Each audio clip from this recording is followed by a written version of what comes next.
Good morning বন্ধুরা, শুভ সকাল। নতুন একটা সকালে তোমাদের সবাইকে জানাই অনেক অনেক ভালোবাসা ও শুভেচ্ছা।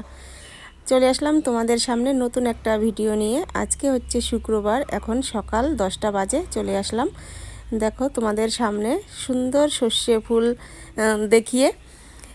বাড়ির উপরে দু একটা সর্ষে গাছ হয়েছে আর সেই গাছেই ফুল ফুটেছে। হাওয়াতে কি সুন্দর দুলছে, কি ভালো লাগছে দেখতে।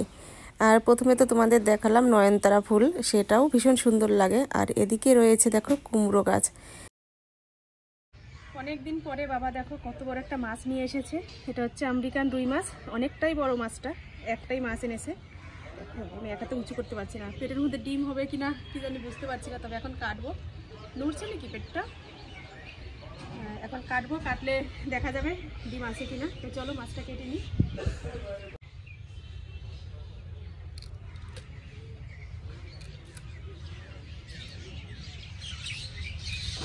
প্রচণ্ড স্লিপ হয় হাতে, খুব চেপে ধরতে হয়। দেখো আমিও খুব চেপে ধরেছি, নইলে স্লিপ কেটে যাবে। আর আঁশটা যদি একটা চামচ দিয়ে ছাড়ানো যায় তাহলে ভালো হয়। আমি কি পারবো এভাবে ছাড়াতে? দেখা যাক। মাছটা প্রচুর তাজা ছিল, দেখো কানসাটা একদম লাল টকটক করছে, ঠিক আছে। চলো মুড়োটা পুরো কেটে নিই। আর আঁশটা পুরোটা আমি ছাড়াতে পারলাম না, এটা ধোয়ার সময় আস্তে আস্তে হাত দিয়ে ছাড়িয়ে নেব।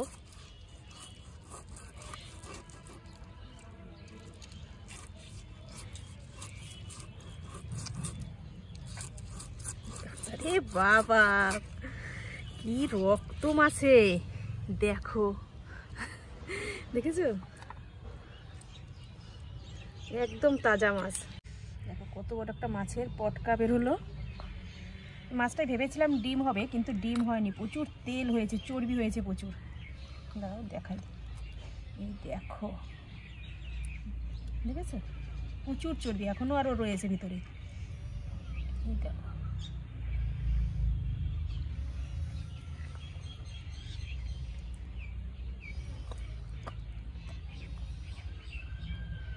মাছগুলো এবার পিস করে নেব। মাছ কেটে নিয়ে এসেছি আর রান্না করতেও তো বসে পড়েছি। এই যে মাছের নুন হলুদ মাখিয়ে নিয়েছি। এখানে কয় পিস মাছ নিয়েছি? পাঁচ পিস মাছ আর একটা মাথা, এই দিয়ে রান্না করব। এখানে যে ফুলকপি আলু কেটে নিয়েছি, এটা দিয়ে আজকে রসা রসা করে রান্না করব। তার আগে আমি একটু রুটি বানাবো। ভাত তো নেমে গেছে, কপির ঘন্টও নেমে গেছে, শুধু মাছের তরকারিটা করলেই হয়ে যাবে। আর দাদা ভাত খাবে না বলে ওই জন্য রুটি করতে হবে। কালকে রাত্রে রুটি বানিয়েছিলাম আর একটু আটা রেখে দিয়েছিলাম, মাখানো আটা, সেটাই এখন রুটি বানাবো। তাহলে ওকে কপির ঘন্ট দিয়ে আর কি রুটি দিয়ে দিতে পারবো, আর আমরা তো ভাত খাওয়া দাওয়া করবো। তো চলো আমি রুটিটা বানিয়ে নিই, তারপরে হচ্ছে তরকারিটা রান্না করবো। আর আমি কাসুন্দি দিয়ে খেলাম একটু আগে। আর আজকের দিনটা আমার জন্য অনেক ভালো। সকালবেলা ঘুম থেকে উঠিনি, শুয়ে রয়েছি। তার মধ্যেই আমার একটা দেওর এসে আমাকে ডাকছে, ও বৌদি ও বৌদি বলে। তা উঠলাম, বলছে যে ওই বাড়ি থেকে জেঠিমা গোবর পাঠিয়েছে। সকালবেলায় আজকে গোবর পাঠিয়ে দিয়েছে। তারপরে সে দেখো ধুমোর জন্য তোমাদের সাথে কি কথা বলবো। গোবরের বস্তাগুলো আমার ওই দেওরটা নামিয়ে দিল, আর তার সাথে দিয়েছে একটা কাসুন্দির বোতল। এই যে এই দেখো, আমার ছেলের জন্য পাঠিয়েছে, তাই ও ভাত দিয়ে খেলো। পেঁপে সিদ্ধ দিয়েছিলাম, পেঁপে সিদ্ধ দিয়ে আর কপির ঘন্ট দিয়ে একটু মাছের তেল ওই ভাজা দিয়ে আর এই কাসুন্দি দিয়ে তো ভাত খেয়ে নিল। তো চলো আমি তাড়াতাড়ি রুটিটা বানিয়ে নিই, তারপরে তরকারিটা রান্না করে ফেলবো। কালকে 3টে রুটি বানিয়েছিলাম, আর এই যে 5খানা দেখো আটার গুলি রয়েছে, মানে মোট 8খানা আটার গুলি বানানো হয়েছিল। এখন সবকটাই বানিয়ে ফেলবো। এখনও দাদাকে 3টে রুটি দেবো, আর ছেলে যদি 2টো খায় তো খাবে। চলো রুটিটা বানিয়ে নিই, কড়াইতে করেই বানাবো। এখন তাওয়াটা রাখলাম না।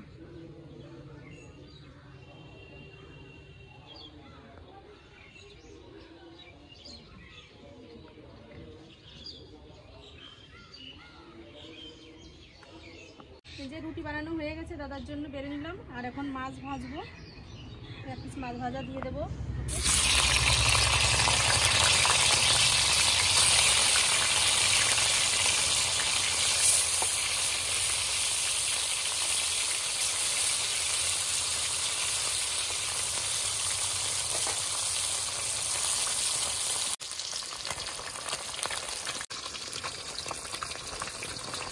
রান্নাবাড়ি কমপ্লিট হয়ে গেছে, খাবার টাবার সব কিছু ঘরেও নিয়ে এসেছি, তারপর বাসনপত্র সব কিছু ধুয়ে ঘরে নিয়ে আসলাম। এখন মনটা একটু চা চা করছে, তাই ঘরে এসে একটু চা করে নিলাম। এই যে দুধ চা করে নিয়েছি, দেখো ধোয়া উঠছে, এইমাত্রই করলাম, একদম গরম গরম। তো চলো একটু চা খেয়ে নিই, তারপরে স্নান করতে যাব।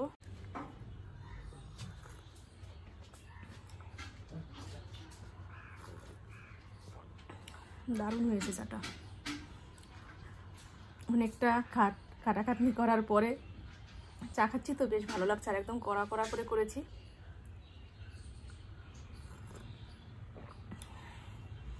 এখন বাজে কটা বাজে রে বাবা? 1:16 বাজে এখন, আর এখন আমি খাচ্ছি চা।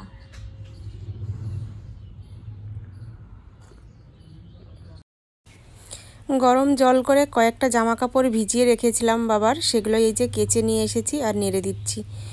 দুটো সোয়েটার রয়েছে এর মধ্যে, আর জামা রয়েছে, গেঞ্জি রয়েছে। সাদা গেঞ্জি যেহেতু, গেঞ্জিগুলো একটুখানি ওজালার জলে ভিজিয়ে দেব। তাই যে রোদ যেটুকু আছে মোটামুটি জল ঝরে যাবে, কিন্তু পুরোটা শুকাবে না, কেননা একটা পার হয়ে গেছে, আর একটা পর্যন্তই রোদের তাপটা একটু ভালো থাকে, তারপরে তো আস্তে আস্তে হালকা হয়ে যায়। কি আর করা যাবে, তবুও ধুয়ে দিলাম, আজকে না শুকাক কালকে তো শুকিয়ে যাবে। আরও কিছু জামাকাপড় রয়েছে, সেগুলো তো একদিনে সব ধুয়ে দিলে শীতের মধ্যে সোয়েটার টোয়েটার পরতে অসুবিধা হবে। এই দেখো 2-3টে সোয়েটার ধুয়েছি।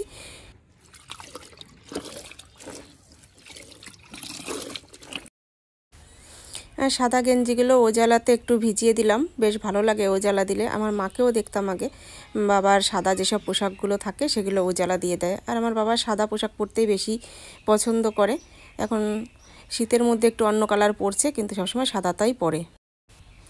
স্নান করে নিয়েছি, তারপরে চলে এসেছি পুজো দিতে। আজকে গাঁদা ফুল দিয়ে পুজো দিয়েছি। পুজো দিয়ে চলে আসলাম ও ঘর থেকে, এখন খাওয়া দাওয়া করব। ভাত বেড়ে নিয়েছি, এটা আমার জন্য নিলাম। এখানে রয়েছে বাঁধাকপির ঘন্টর পরিমাণটা একটু কমে গেছে, কেননা সবার খাওয়া হয়ে গেছে, আমি আর আমার ছেলে এখন খাবো। এই যে আমার জন্য নিয়েছি মাছের মুড়ো দিয়ে, আর ছেলের জন্য যে বেড়ে নিয়েছি একটা মাছের পিস দিয়ে, মানে পেটের পিস। বাবার খাওয়া হয়ে গেছে, বাবা খেয়ে বাজারে চলে গেছে, আর এই যে ছেলেকে দিলাম এখন, আর আমিও বসে পড়বো এখনই। আর আজকের ঘন্টতেই দেখো মটর ছোলা, সেটা বলেছি তো যে মটর আর ছোলা দিয়েই, কালকেই বলে রেখেছি আমি, এটা গতকালকের ভিডিওতেই বলে দিয়েছি যে ছোলা মটর ভিজিয়ে রেখেছি, সেটা বাঁধাকপির ঘন্ট রান্না করব। খাওয়া দাওয়া করে চলে আসলাম ঘরে, আর দেখো হালকা একটা কম্বল গায়ে দিয়ে নিলাম, প্রচন্ড শীত করছে, শুয়ে পড়বো এখন, কেননা খাওয়ার পরে তো একটু না শুলে ভালো লাগে না। আর আমার ছেলে দেখো এসে শুয়ে পড়েছে। ও পড়া কটার সময়? ও একটু পরেই প্রাইভেটে চলে যাবে, এখন 4:15 বাজে।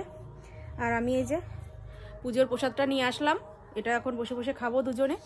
তো চলো খেয়ে নিই, খেয়ে তারপরে একটু কম্বল মুড়ি দিয়ে একটু মোবাইল দেখি, সবার ভিডিওগুলো একটু দেখি, তারপরে আবার তোমাদের সাথে কথা হচ্ছে সন্ধ্যার সময়। নাও প্রসাদ নাও। ওই ঘর থেকে হাতে করে প্রসাদটা নিয়ে এসেছিলাম, নিয়ে এসে আমি এই ছোট এই বাটিটার মধ্যে রেখেছি, এখন এখান থেকে খাবো। প্রচন্ড শীত লাগছে, প্রচন্ড শীত, কি বলবো, এখন না শুলে আর ভালো লাগছে না। একটু শুয়েছিলাম, তারপর আবার উঠে গেলাম, জামা কাপড়গুলো সব তুলে নেব, বাবা ঘরে এগুলো আবার নেড়ে দিয়ে আসবো, কারণ এখনো শুকায়নি, সবই ভিজে রয়েছে। অবেলায় যেহেতু কেচে দেওয়া হলো, এর জন্য দেখো এই দেখো জল পড়ছে এখনো। দাঁড়াও তোমাদের আর একটু ভালো করে দেখাই, ঠিক আছে, এখনো জল রয়েছে, তো এগুলো সব নেড়ে দেব। আর বাইরে বেরিয়েছি, বেরিয়ে তো আমি ভয় পেয়ে গেছি, এই দেখো কি পরিমাণে ধোঁয়া উঠছে এখানে, দেখেছো? আর এই ধোঁয়াটা পুরো আকাশে ছড়িয়ে যাচ্ছে। হঠাৎ করে তাকিয়েছি, আর আমি তো ভেবেছি হয়তো কোথাও আগুন লেগে গেছে, কেননা খবরে আজকে দেখলাম যে আমেরিকায় একটা জায়গায় আগুন লেগে গেছে, মানে পুরো এলাকাটা পুড়ে গেছে। আর এখানে এত পরিমাণে ধোঁয়া দেখে আমার ভীষণ ভয় লেগে গেছিলো। তারপরে আমি একটু ভালো করে তাকিয়ে রয়েছি আকাশের দিকে, তো ভাবলাম সামনে একটা হোটেল রয়েছে, ওখানে হয়তো কিছু ময়লা টয়লা জিনিস সেগুলো পোড়াচ্ছে, এর জন্য এত পরিমাণে ধোঁয়া উঠছে, দেখেছো? তাহলে কেমন পরিমাণে আগুন জ্বালানো হয়েছে যে ধোঁয়ার পরিমাণটা এতটা। আর আজকে তো হাটবার, বাজারে পুরো লোকে ভরা, এখন গিয়ে যে দেখবো সেটাও দেখা হবে না। তো চলো আমি জামা কাপড়গুলো তুলে ওই ঘরে রেখে আসি, তারপরে একটু সন্ধ্যার জন্য একটু টিফিন তৈরি করব। হাঁড়িতে যেহেতু আরও গরম জল রয়েছে, তো ভাবলাম জলটুকু আর নষ্ট করব কেন, সন্ধ্যার সময় তো জলটুকু আর কারো স্নান করতে লাগবে না। তা ওই ঘরে একটা বেডশিট, 2-3টে বালিশের কভার নোংরা ছিল, সেগুলোই আবার নিয়ে আসলাম, নিয়ে এসে সার্ফে এখন দেখো ভিজিয়ে রাখছি, কালকে এটা ধুয়ে দেব। আজকে সারা রাত ভেজানোই থাকবে গরম জলে। আর প্রচণ্ড গরম জলটা, এই কারণে আমি দেখো লাঠি দিয়ে সার্ফ দিয়ে নেড়ে নিলাম জলের মধ্যে। আর এখন এই যে ভিজিয়ে দেব, এটাও এখন লাঠি দিয়েই মানে চেপে চেপে ভালো করে ভিজিয়ে রাখবো। তারপরে তো সারা রাত ভিজবে, ভেজার পরে সকালবেলা ধুয়ে দিতে পারবো। এভাবে ভিজিয়ে রাখলে না, সারা রাত ভিজে থাকলে একটু বেশি পরিমাণে নোংরা থাকলে সেটা বেশ কেটে যায়। সকালবেলায় বেশি একটা কাচতে হয় না, অল্প একটু কাচলেই বেশ পরিষ্কার হয়ে যায়। আমরা এভাবেই ভিজিয়ে রাখি, যখন কাজ করে সময় পাই না তখন জামা কাপড়টা এভাবে ভিজিয়ে রাখি। তোমরাও এই টিপসটা ব্যবহার করতে পারো। কি ব্যাপারের মধ্যে প্যাটিস। আমার ছেলে খাবার নিয়ে আসলো আর আমি তো এখানে বসে রয়েছি এই যে গাড়িগুলোর এখানে।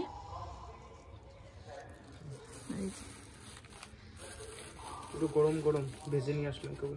তাই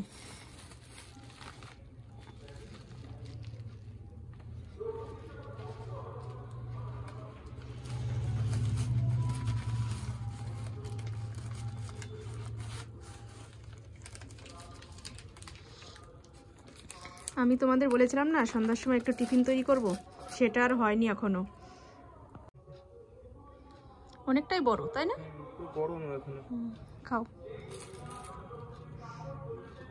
সন্ধ্যার সময় বলেছিলাম যে আমি একটু টিফিন তৈরি করব। টিফিন বলতে আমি একটু চাউমিন করতে চেয়েছিলাম, কিন্তু একটু কাজে বসে পড়েছি বলে সেটা আর করা হলো না। একটু সেলাইয়ের কাজ করলাম, তারপরে যে এখানে এসে বসেছি ভ্যানের এখানে। টাইম হয়ে গেছে, সেলাইয়ের কাজ করতে করতে 8টা বেজে গেছে, তারপরে এখানে চলে আসলাম। দেখা যাক রাত্রে চাউমিনটা করতেও পারি। আর ছেলে যে প্যাটিস নিয়ে আসলো, এটা এখন খাই।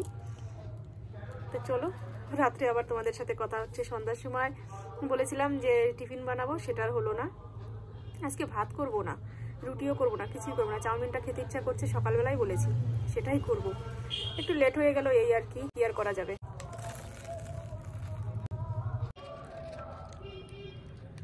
মসমস করছে একদম। চলো খেয়ে নি।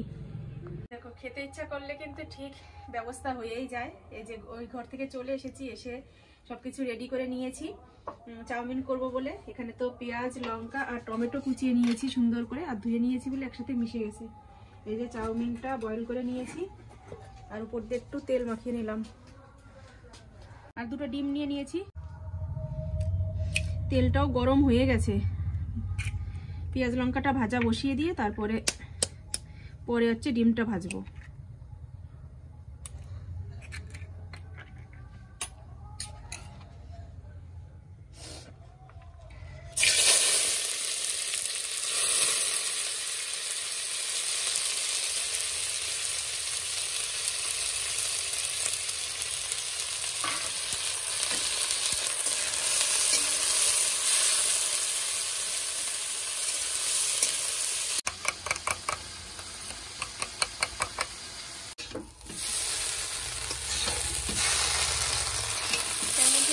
একটু টমেটো সস আর একটু মশলা দিয়ে নিয়েছি, গুঁড়ো মশলা। আর একটু কাসুন্দ দেবো এর মধ্যে। এখনই দেবো নাকি নামিয়ে দেবো? কাসুন্দটা নামিয়ে দিলেই ভালো হবে। এখন দিলে তিতে তিতে হয়ে যেতে পারে, তাই না? একদম পেট ভরে চাউমিন খাওয়া যাবে আজকে। রাত্রে আর অন্য কিছু খাওয়া লাগবে না। আজকে ভাত রুটি কিছুই খাওয়া লাগবে না।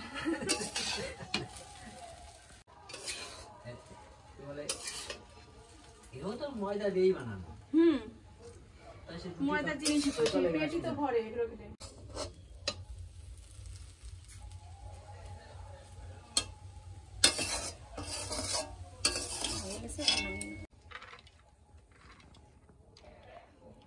একটা প্লেটে ধরবে না। এই যে আমার চাউমিন কমপ্লিট হয়ে গেছে বানানো। এখন উপর দিয়ে একটু কাসুন্দি দিয়ে দেবো, অল্প করেই দেবো, বেশি দেবো না।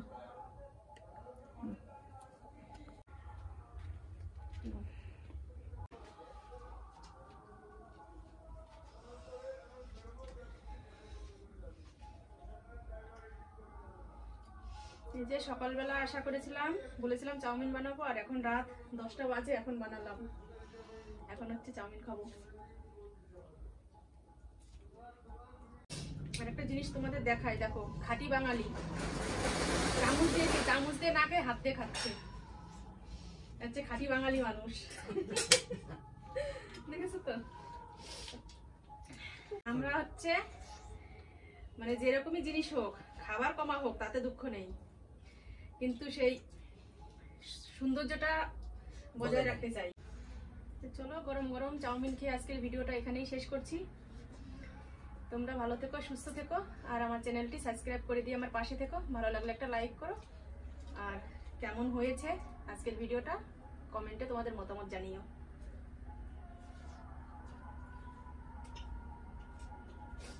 আজকের মতো টাটা।